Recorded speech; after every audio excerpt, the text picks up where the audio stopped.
प्रयागराजर अनेक मंदिर मध्य अलोपी देवी पीठ अनन्य मंदिर मंदिर में कौन दृश्यमान देवता नथिबा हेतु यार अनन्यता जना पड़े।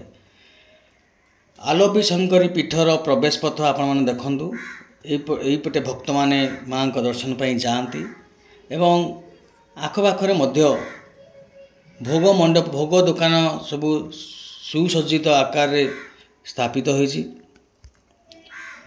कहुए मंदिरटी से स्थान में निर्मित होता जो सतीदेवी डाहाण हाथटी पड़ी अदृश्य हो जाता। तेणु एठार देवी को आलोपी देवी बोली मध्य कहुए।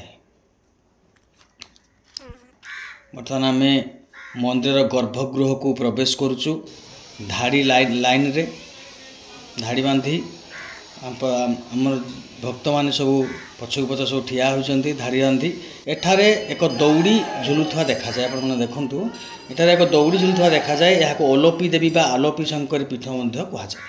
आलोपी पीठ ठाकुराणी कहते से ही दौड़ी को भक्त मैंने फूल धूप दे पूजा करती एवं मनस्कामना पूर्ण हुए बोली विश्वास रही।